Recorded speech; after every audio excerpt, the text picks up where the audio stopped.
Hey, listeners, you've clicked play on another episode of the Spinoff Show here on the Jock and Nerd podcast. I have on Tabitha Isner, who was suggested to me once again by our friend from Voice from the Underground, Jason Dutch. Tabitha Isner was the 2018 Democratic nominee for the U.S. House of Representatives from Alabama's 2nd Congressional District. She's currently actually in the running to be the chair of the Alabama Democratic Party.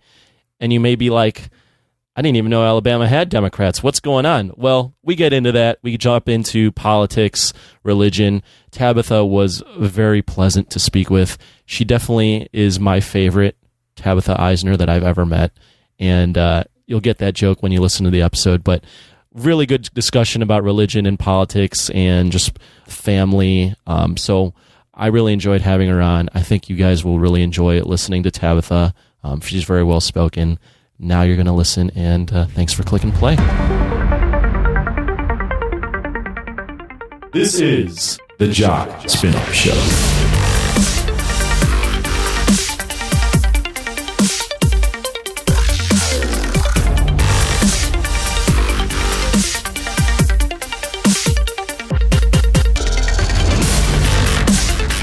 Tabitha Isner, what's going on? How are you? Hey there. I'm good. How are you? I'm good. This is another one of Jason Dutch's recommendations that now I've reached out to and fulfilled having you on this show.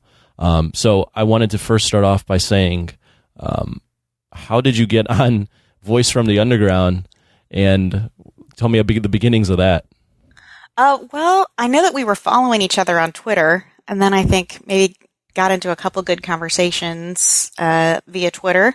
Yeah. And then they asked me to come on the show, and I'm always happy to do that. I love podcasting, and I want to encourage startups and expand the variety and the range of podcast material that's out there. So happy to contribute. So you've been on multiple podcasts. Yes. Oh, wow. How many of you would you say you've been on? Maybe 8. Oh, wow. Yeah. So you're a pro. Well, yeah. You're a pro at talking in this microphone across the internet. Mm-hmm. When you asked me if I had a microphone, I was like, "Oh yes." Yeah, yes. I didn't think you. Honestly, I didn't think you would. I was like, if you just had Apple earbuds, that would work as well. Because most people don't. I've got all the equipment at this point. I also have like the lighting to do videos from home. Oh, really? Like lighting equipment and everything. Because the more of that I did, the more people were like, "Can you zoom in better or get a higher quality camera?" Really? So over time, yeah, my equipment has improved, and because communication is so easy these days, and I think there's a real dearth of access to the kind of information that people want sometimes, or maybe it's out there but they can't find it. So more of us having these conversations in places where people can hear them, that's good for everybody. I would say right off the bat, your mic is very clear. You have a good mic. Thank you. You've purchased some good equipment. So. Thank you. It's important though, because on a lot of podcasts, sometimes the first thing you're going to hear obviously is the audio. And if someone doesn't have a good mic, it kind of just sours the show right off the bat. Yes. Which is, it's funny. It reminds me of so many conversations in politics where it's frustrating how much some of these superficial things matter in politics. Mm-hmm. But also just that's how human brains work. It does matter that you have a high quality camera and that pictures of you are good. It does matter that you produce a nice video with closed captioning. It does matter because it shows that you care about your user experience and about how other people are able to access the information. And also we're just a superficial culture sometimes. And, I wish women didn't have to wear makeup, but I work in politics and we do. And it's the same thing, I think, with equipment. But luckily this stuff is getting so much cheaper these days. Super cheap. Yeah. I was amazed what I was able to purchase on a budget. Absolutely. So for anyone that hasn't clicked on your bio on this show, can you just fill the listener in on who you are and what's going on in your life? Absolutely. So I am a lot of fun at parties because I specialize in religion and politics. Oh my goodness. Two things everyone wants to discuss, right? Exactly. At every Only on party. the internet. Only on the internet behind your keyboard where you can say anonymous things. Oh, yes. People love to do that. Yeah. We can talk a lot about trolling.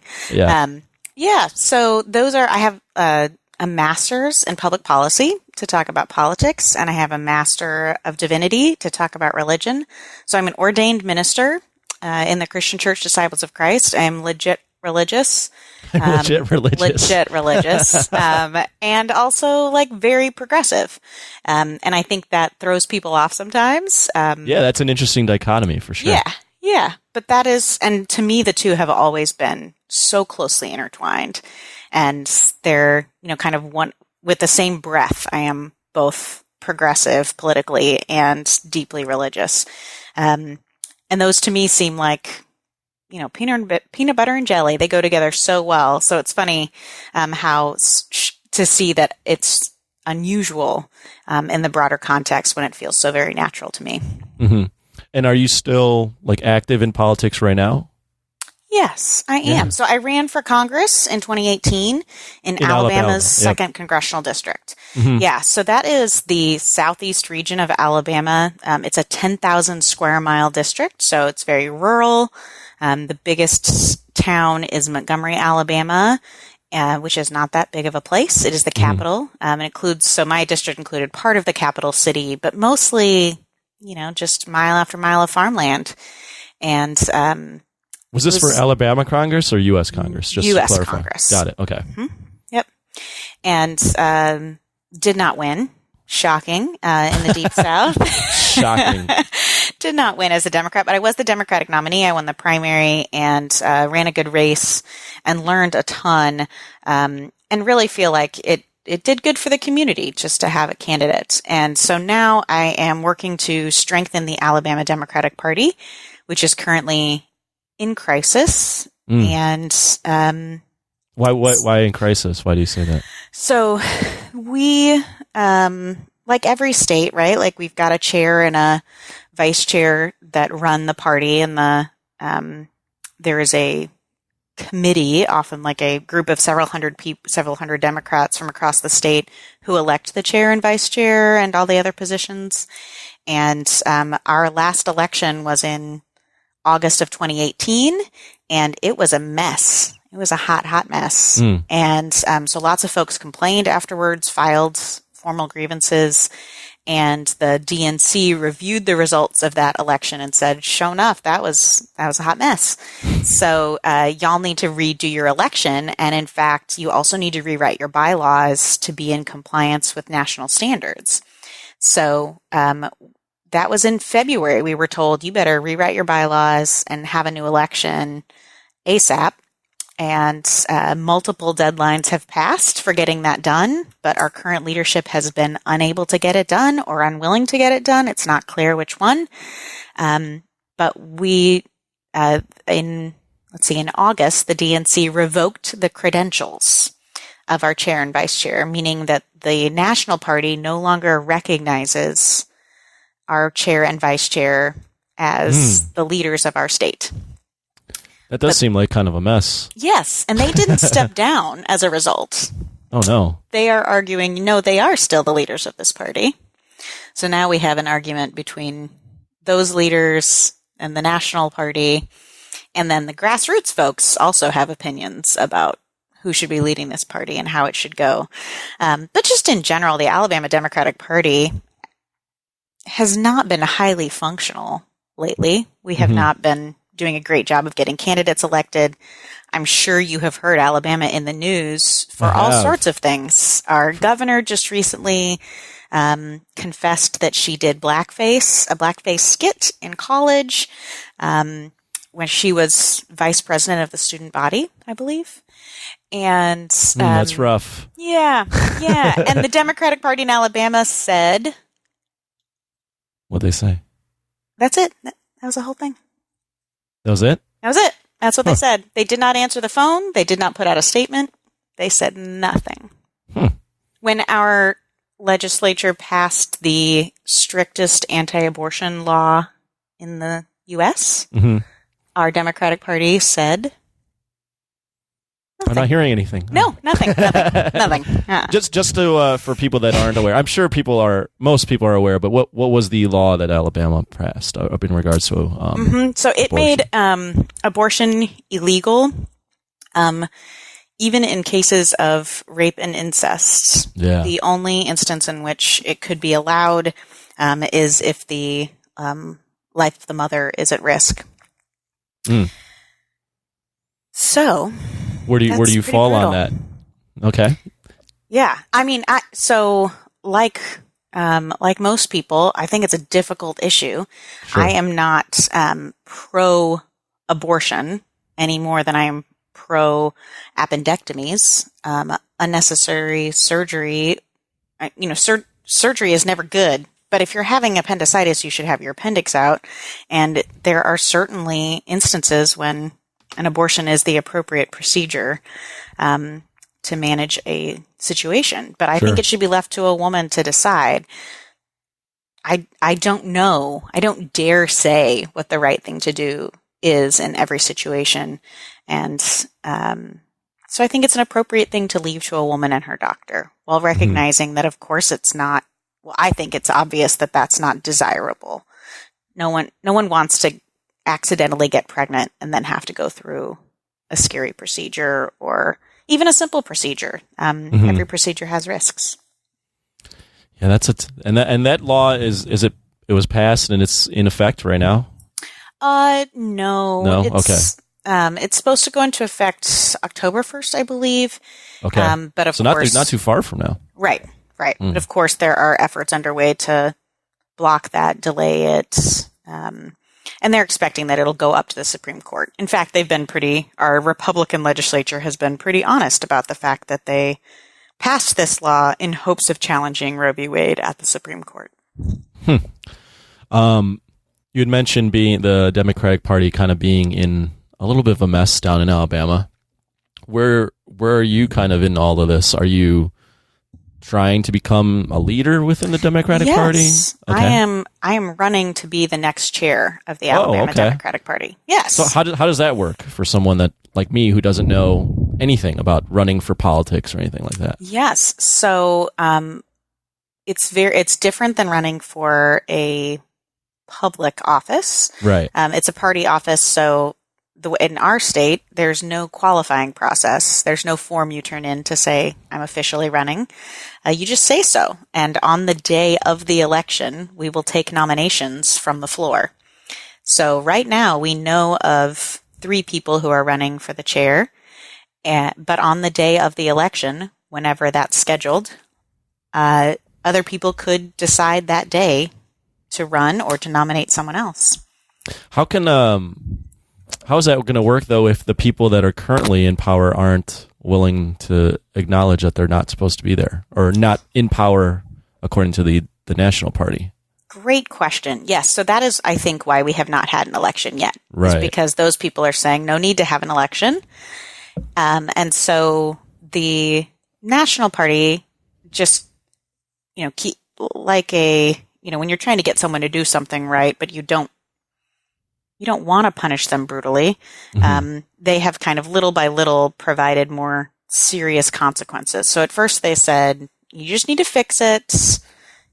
We'll support you and help you and let's get it fixed. And then it was like, no, y'all really need to fix this. And like the tone of voice got a sterner warning. Is that a word? Sterner? Sterner. Or more stern. More stern. Yeah. And, and they said, or if you don't, we might take away your credentials. So we still didn't do it, and they took away the credentials of the chair and vice chair. And there still has not been any movement. And so now the DNC has said they may not seat Alabama at the National Convention, where the presidential nominee will be chosen. So, all the states have their primaries or caucuses, however you do it, and each state decides who they're going to support or who their delegates are going to support at the Democratic Convention. next year, and that's where we'll select a Democratic presidential candidate. And, so each state gets to stand up and say who they're supporting. And guess which state goes first? Is it Alabama? It's Alabama. We go alphabetically. I was going to say alphabetical. Okay. Yes. So when they, next year, it may not be Alabama that goes first.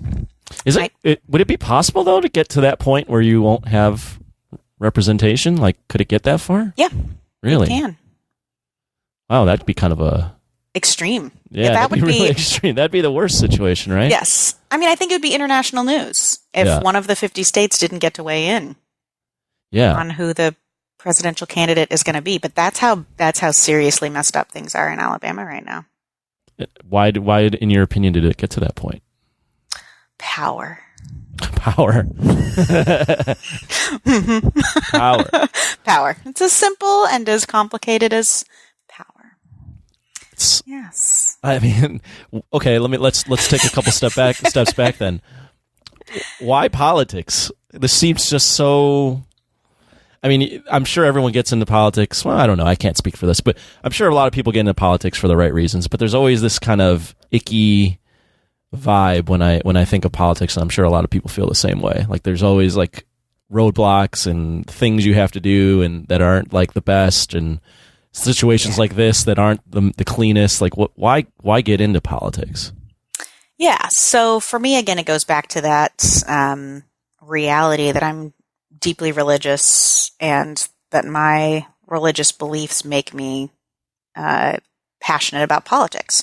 So my faith is really focused on the sort of social gospel and the idea that Jesus came to make the world a more heavenly place, and that more heavenly, a synonym for more heavenly is more just, more fair, more welcoming and gracious and redemptive for people. So I have always felt like religion and politics are very similar. Being a pastor and being a politician are not so different, where in both, so when you're a pastor, you've got a congregation of people who are broken, they are sinful, they mess up, they hurt each other's feelings, they hurt each other's bodies, they wrong each other. And this is, we wish it weren't so, but kind of a part of the human condition that we're going to screw up and treat one another badly sometimes. But how do we still have community?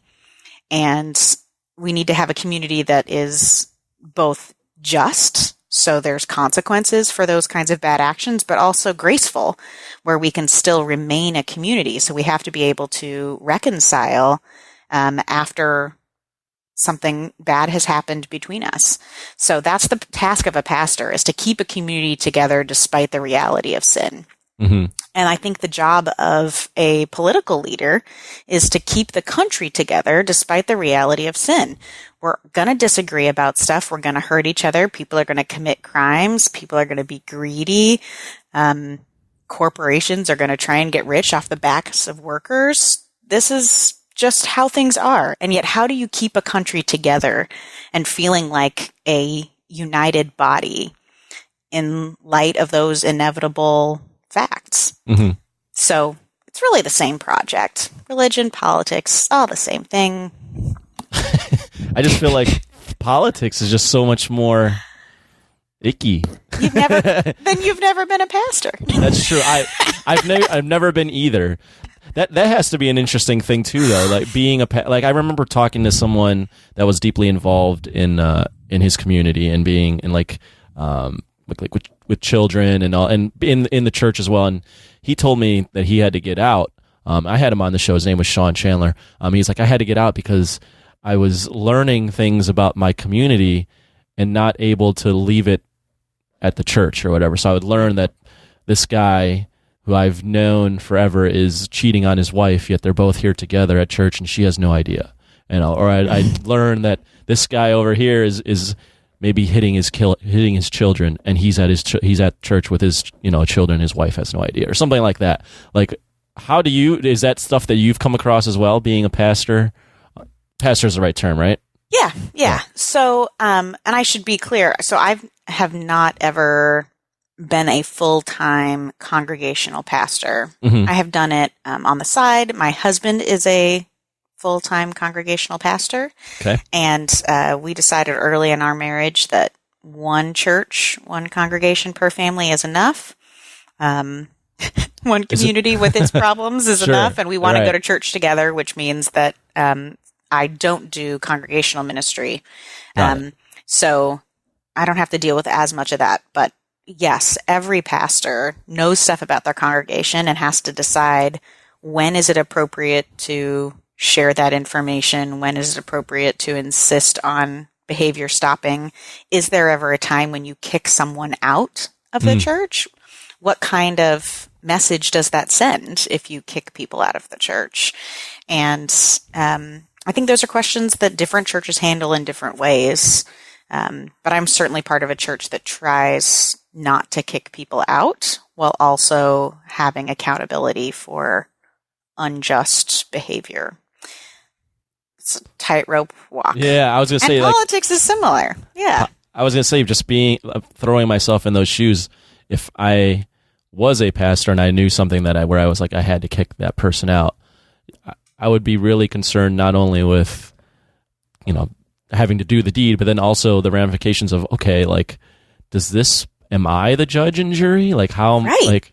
how does that make me feel? Like, how do I reconcile, like, this decision is mine, yet I'm, everyone's looking to me, and now I have this power. I don't know. It'd just be a tough thing to even come across and have to do. Yeah, absolutely. Well, and I think it goes back to that core question about grace. Like, do you have grace for people who have made different choices? Mm-hmm. And when is it someone making a different choice versus someone behaving so terribly that something must be done about it? Mm-hmm. And, I think that is also an issue that we find along political lines. If someone is hateful towards gay and lesbian folks, do we kick them out? And some churches would say that they can't be here if they're going to be hateful towards gays and lesbians. There are other churches that would say you can't be here if you're not hateful towards gays and lesbians. And not everyone can be right here. So where is and at the end of the day, who is right? Right. Like we all have a sense of morals and how we've been raised and whatever we believe in, and that's going to be different from person to person. So we all, I might think this is right, and you might think. I think we can all agree on just common decency, but what is the right? At the end of the day, no one really knows. And what does common decency look like? Right. How do you come to a collective of that? Yeah. Right. I don't think that you can tell someone that they're condemned to hell, and also tell them that you love and respect them. Right. Something at your core would say that you don't love and respect them if you think they're going to go to hell. Right. So, but that's so much of Christian theology has taught that, like, if you don't share my Christian faith, you are going to hell. I've always really so I grew up Catholic. What? Yeah. I've grown up Catholic, and I have a friend that's over in. I have a very close friend of mine that is over in Indonesia, and Indonesia is a very Muslim place. I think it's the Muslim majority in the world as far as countries. I'm being wrong on that, but it's very Muslim, and she's over there and she's spreading the word of God. But I've had these talks with her, and I'm like, so at your core, if you don't accept Jesus as your Lord and Savior, if someone you love doesn't accept you think they're going to go to hell. She's like, yeah, that's what the Bible says. And it's like, how is this possible? And I don't know what your beliefs are, but I'm just like, how can you believe this? Like, how can you believe that a good person's not going to go to hell if they don't believe in Jesus as their Lord and Savior?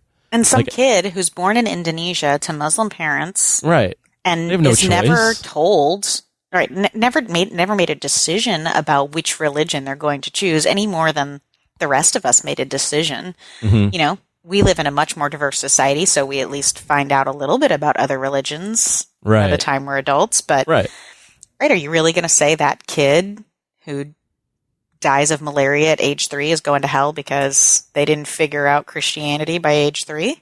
Yeah, like, I can't stomach that. No. Yeah, it's tough. Like, how do we know? Like, how do we really know? Right. And our book says, debatably, that you have to be Christian. Mm-hmm. Again, even that is debatable. Does it actually say that? No, because the word Christian isn't in the Bible anywhere. Right. And it never is it defined what in the world that means. Now, Jesus says, I am the way.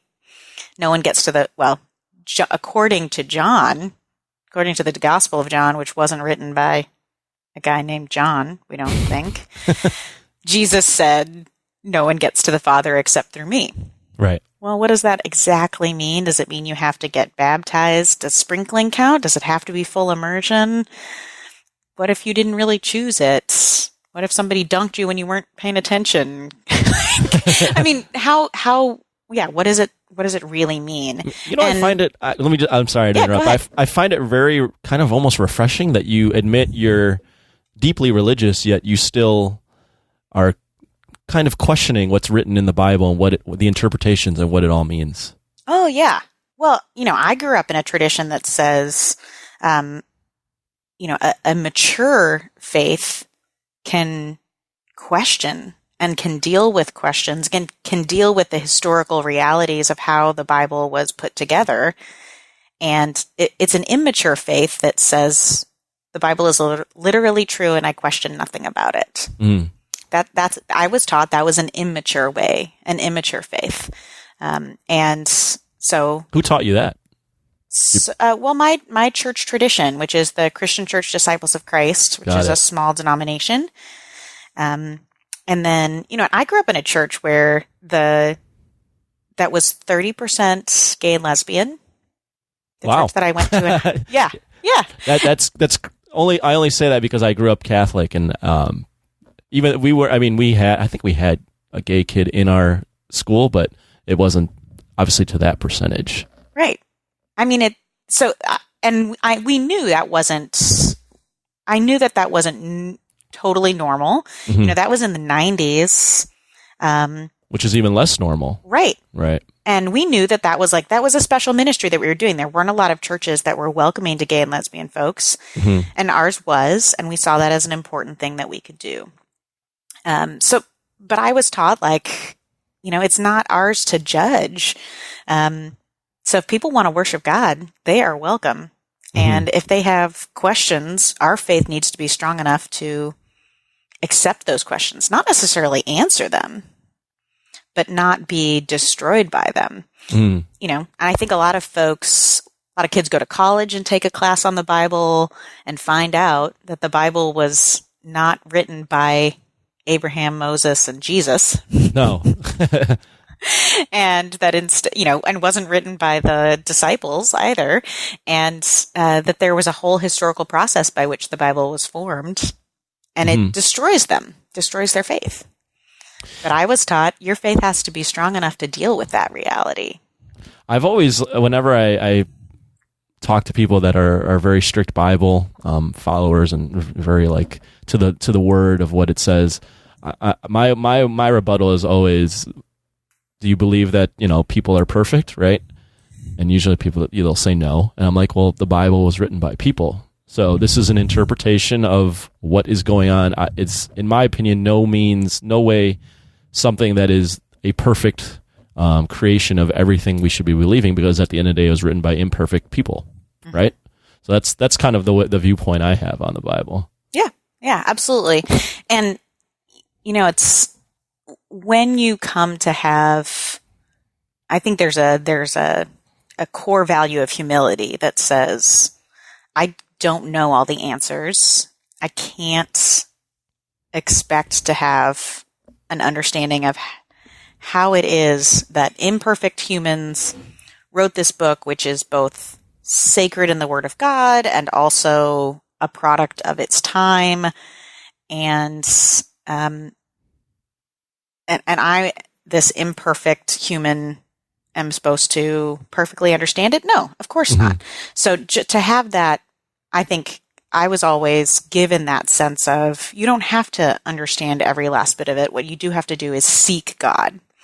So that seeking is what was important, that studying and trying to understand and asking good questions, and being willing to be challenged, that's faith. That's what faith is.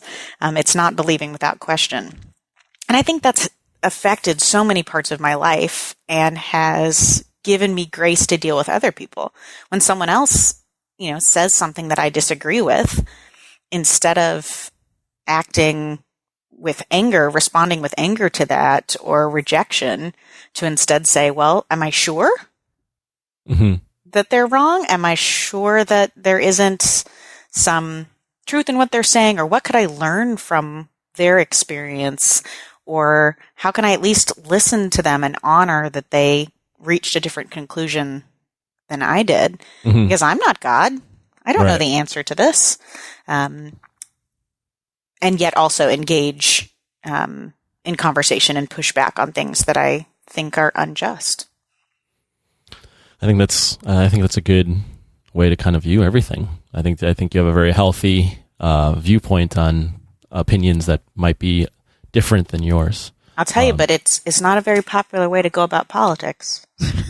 Well, it's good. It's a good segue, because I was going to ask you. So, how does this now translate to politics, and kind of, how did you get into the Democratic Party and you go like, this is the party I'm going to align myself with that is most aligned with my religious and political beliefs? Yeah. So, my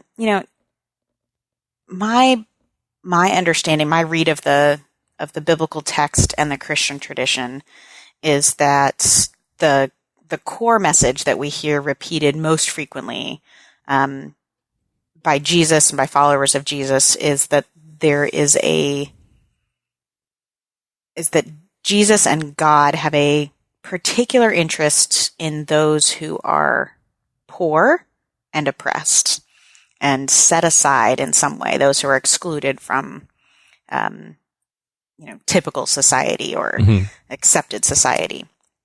And so, feeding the hungry, caring for the sick, welcoming the stranger, visiting the captive, liberating the captive, visiting the sick.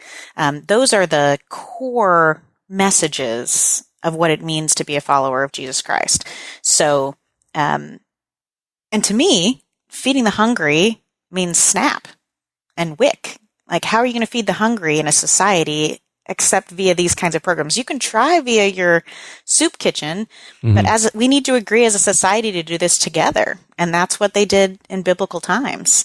They paid taxes to the temple. And that's how they took care of widows and orphans. They took care of sojourners, strangers in the land, immigrants. When they came through town, people would put them up in their homes. They would feed them from their own harvest. They took care of one another because at some point they knew they would be travelers. They would be immigrants somewhere needing a kind host, someone to welcome them. We're always, our default setting should be to side with people who otherwise might be forgotten by society. And I think that aligns far better with the Democratic Party's approach to things than with the Republican Party's approach to things. So I've always been a Democrat. Your whole life. My whole life. Your whole life. For as long as I can remember, knowing what these things meant. Is that, I guess, a little more difficult in Alabama? And, and maybe you can correct me if I'm wrong, Alabama seems to be, the perception is a very Republican state. Is that correct? Yes, it is a very well, let me say, it is, in statewide elections, about 40% of Alabamians vote Democrat. Okay. So it's about a 60-40 split, which is not that extreme. The impression is much more extreme because the state has been gerrymandered so that although we're a 60-40 state, Republicans have 6 out of 7 congressional seats, and Republicans hold 75% of our state legislature. Wow. How is that, as you as a Democrat in that state trying to affect change locally and nationally, does it get kind of almost like an uphill battle, like something you can never almost feel like you can win in that state? Yeah, obviously it's a kind of a miserable underdog scenario. Right. The deck is absolutely stacked against us. The Republicans have been clear and transparent about their effort to make sure that they are overrepresented relative to the percentage of the vote that they're getting. Mm-hmm. And, you know, I suppose that's the way the game is played. So in that sense, I don't think I don't think it's useful to spend time complaining about it so much as saying this is the reality, but we're not persecuted. We are persecuted. It's hard to be a Democrat in Alabama, but it is. It is very hard. Yes, there are. There's a great quote from a GLBT activist in Dothan, Alabama, who said, "It's easier to come out as a gay man in Alabama than it is to come out as a Democrat." I don't know if that's really true, but yeah, I don't know. Maybe not. Right? Probably Maybe not. But certainly, it is a difficult thing to be. When I was running for Congress, I had experiences where people, I would introduce myself to someone, shake their hand, start talking, and explaining that I was running for Congress, and we might get a minute or two in the conversation before they'd say, "Wait a minute, are you a Democrat?" Yeah, I'm the Democratic candidate running against the Republican incumbent. And they would snatch their hand away. I had one guy wiped his hand on his jeans like he had just touched something disgusting. Well, maybe you had a sweaty palm at that moment. I did not. How dare you? But there is literal disgust. People who are shocked to find that I seem...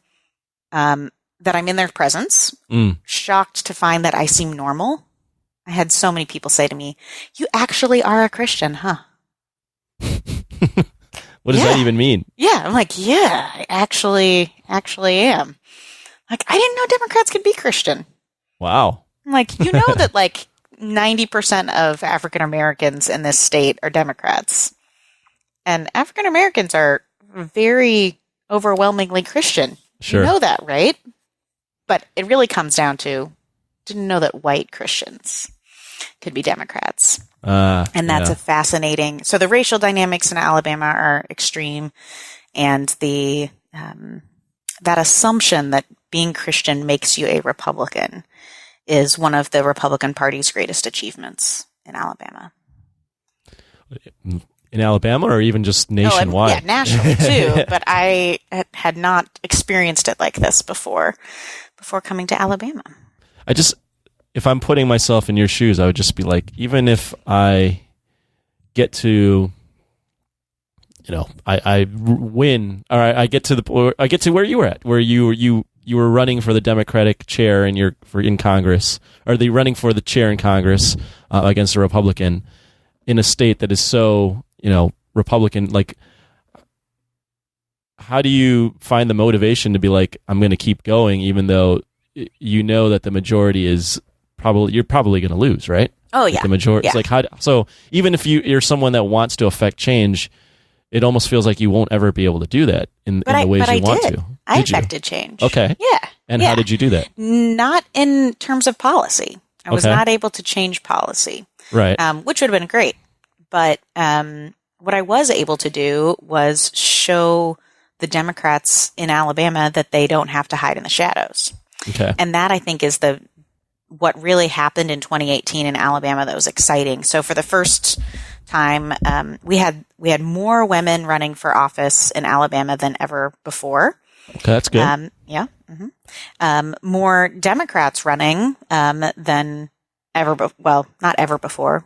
Used to be a Democratic state back in the days of the racist Democrats of the South.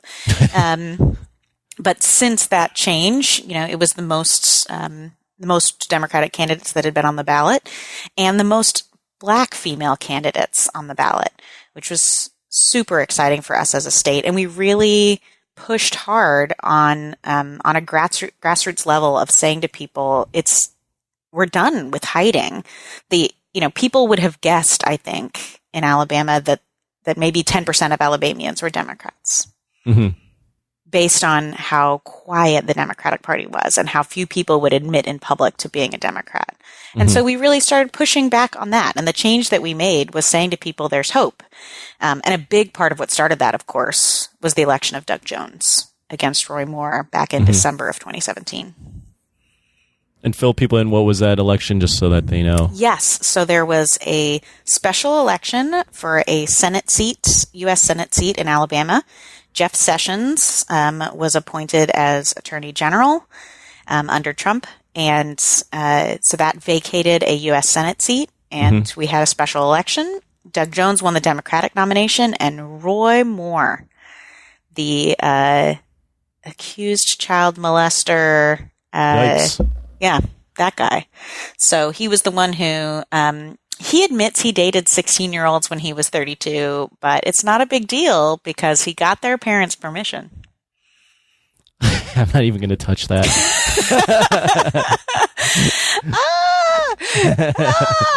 Yeah. And, other Republican politicians in Alabama stood with him 100%. There were comments made about this is fine. It's not a problem because you see Mary, mother of Jesus, was also a teenager. Oh my God. Yeah, it got pretty ugly here. Sure. And yet it was still a really close race. But Doug Jones is now Senator Doug Jones, and he is the only Democratic senator in the Deep South. We're proud to have him, and hope to keep him in the 2020 election. Speaking of that election, what are your thoughts on the upcoming national election for president, and who might be able to challenge? I guess I don't even know if that's the right word. Yeah. What's the current party? Yeah. You mean at the national level? Oh yeah. Yeah. I'd be remiss if I didn't have someone that's in politics talk about what's going on a national level. Yes. Well, in the last 15 minutes of our time. Oh my gosh, I would love to get Donald Trump out of that office. And, for me, the number one reason that we have to get Donald Trump out is I was going to go why him? Why am I? Is that there are some core assumptions and core values that we hold dear, or that I used to think we hold dear as an American people, like respect for an objective, independent media, the free press, respect for religious diversity and not discriminating against people based on race or religion, a general commitment to telling the truth. All of those things. I would say he tells the truth all the time. I'm kidding. No, you wouldn't. Nobody would say that. He might. He might say that. It's his truth.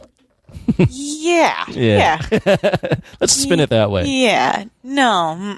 No. Okay. No. No. It's not even. I mean, it's just I really worry about our country and where we're headed when we lose touch with the truth. And the recent Sharpiegate, Alabama's deeply affected by the hurricane that was drawn upon us, and we were not hit by the hurricane, but the president used a Sharpie to try and insist that we were, simply to protect his ego, and instructed NOAA, the National Oceanic and Atmospheric Administration, to back him up, despite it being utterly untrue that Alabama was ever in the path of Hurricane Dorian. So those kinds of things, they seem silly, and we just laugh about them at our house, and yet they're symptomatic of some pretty serious threat to who we are as a country and as a culture, as a society. So it's extremely important that we restore those core values. And I'll vote for anybody who will push for that. So, but I do think it's also really exciting to see the conversation on the Democratic side of things really turning towards policy and what is the vision of the Democratic Party, not just we want things to be generally further to the left, but to really get into the nitty-gritty. I think that's been the upside of having all these candidates, is that we've really started to say what would be a solution to criminal justice, to mass incarceration. What is a solution? Not just we all agree it's a problem, but what can we do about it? And not just that healthcare needs to be fixed, but let's talk about 4 different models of doing it. Right. So I think that's exciting. I just hope the party is able to come together and unite behind a single candidate at some point. Mm-hmm. Do you have is there a favorite? Do you have someone you're looked at and you're like, I really like this person? There are several people I really like, but I am not going to publicly endorse anybody. Is that so? When you're as someone that's in politics, you can't. Can you? You can't publicly endorse someone. You can. Okay. Yeah. You refrain until you refrain until the party decides. Like, how does that work? Well, I think that it's still early, and I think that we need to be careful about. Like right now, when you're trying to make a decision, I mean, you think about trying to choose cereal or something simple like that. It's a tough decision sometimes. When you've got all these options, it's a tough decision. You've got to come up with quick rules for ruling things out so you can get down to what you want. Right. And so you start rejecting things because you don't like the box and you want a package of 8, not a package of 6. And you start rejecting things for very minor reasons because you just need to have some way to get down to one choice. And I think we're doing the same thing with candidates. I'm going to reject you for this little thing, and I'm going to reject you for this little thing. And the trouble is, whoever we end up with, a good portion of people have already rejected them for some reason. And then how do we come back from that? Right, so in general, I want to be clear that I'm not in the practice of rejecting. I can tell you, and can go into detail. I don't know that we want to do it now, but about what I like about various candidates. Sure. But let's not reject this soon. Let's not reject candidates that are still viable options. And when does the party have to come up with when is the deadline to come up with their candidate? Do you know when the timeline is? Oh, yes. Okay. Alabama primaries are March 3rd. Okay. And we have fairly early primaries. They're not as early as Iowa, but they're early. Mm-hmm. And then the convention is July. So by then, at the latest, the convention is when a Democratic nominee will be officially chosen. And Alabama may or may not get a say in that. Yeah. Going back to that. So we're gonna. We're planning a primary, but it may be that we do a primary and then we do nothing with the results of it because we may not be invited.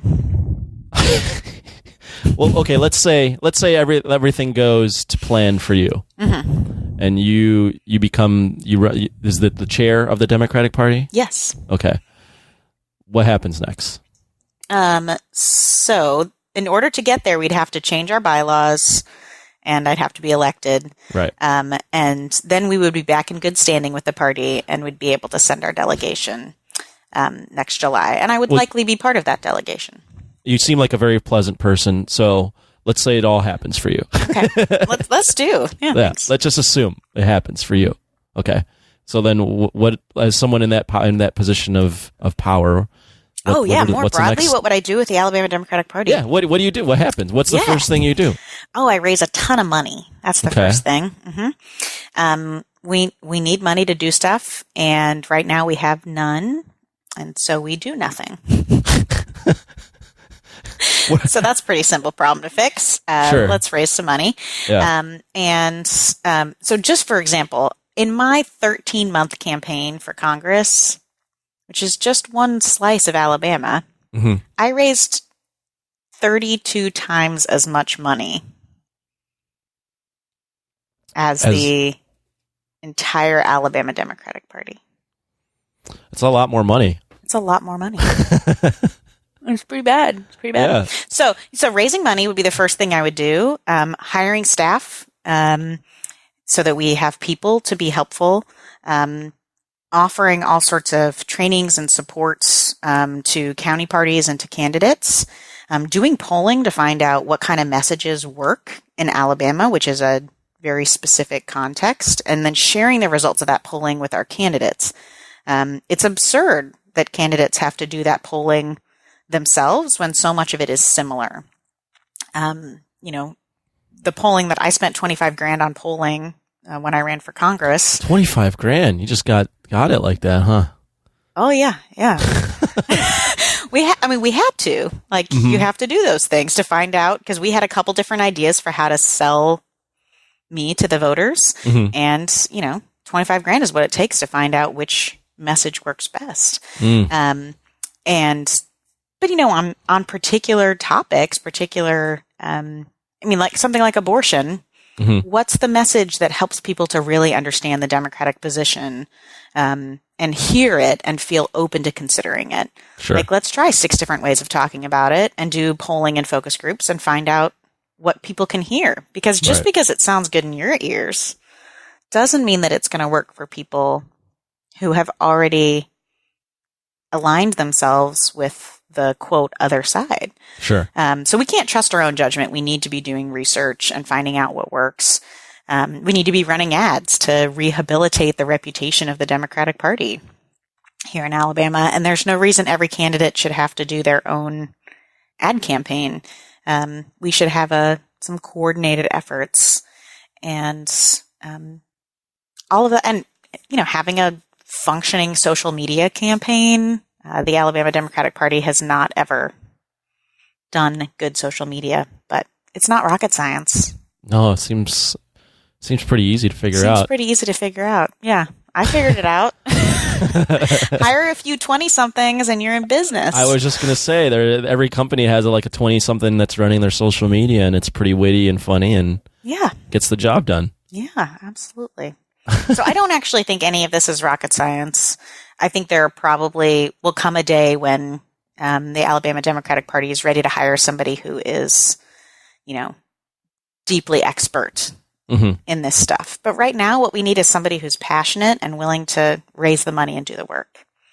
And that's what I bring to the table. I was saying, and that hopefully is going to be you. Yeah. I mean, I've only met you, so I don't know. I am the best candidate you've met, am I not? You're number one. If I had to choose, it would be you. Wonderful. You're one of one in my book. You're the best Tabitha Isner I've ever met. Why, thank you. So I usually end the show by letting you kind of just plug whatever you want to plug. So I'll let you do that now. This hour went by very quickly. So hopefully we can do something like this again and dive into some other deeper issues. But the floor is yours in this last couple minutes here. Just kind of plug what you want to plug. Yeah. Well, what I will plug is totally off topic, just for fun. Go ahead. Yeah. So if you are a parent or someone who imagines someday being a parent, I encourage you to consider foster care. There are loads of kids who have been taken away from their families and put into foster care, and they need a loving home to live in for a while. That is an incredible gift you can give to a young person, a child through teen, and I encourage folks to consider whether it's something that you could do for your community. My husband and I were foster parents. We have adopted from foster care, and I currently run a foster care agency, and I hope that more and more people consider serving in that way. That's very, very nice. Very. That wasn't what I was expecting. Public service announcement, right? Yeah, public service announcement. But that's beautiful. Yeah, I thank you for your time. Hopefully, when we do this again, we can. If and when we do this again, hopefully you enjoyed doing this. Absolutely. We can do something like this again and get into some of those other topics like parenthood, foster care, all that kind of stuff. So yeah, and come find me. If anyone wants to follow along on Twitter or Facebook. You figured out Twitter, so. I think so. I still feel like less fluent in Twitter than I am in Facebook. I'm of that age range. Sure. But I love the opportunity to connect with people and explore ideas via social media. I think if done right, social media can be a really beautiful opportunity to connect and explore ideas. What is that Twitter of yours? It is at Tabitha K. Tabitha K. Just the letter K. Is there, and you have your own, like a Facebook page as well? Is that yeah. Okay. If you just type in Tabitha Isner, You can find you pretty easily. You will find me pretty easy. Mm-hmm. Perfect. Well, again, thanks for your time, and hopefully we can do this again sometime. Absolutely. Thanks so much. This is a Danger Entertainment podcast. DangerEntertainment.net. Danger Entertainment Podcast Network.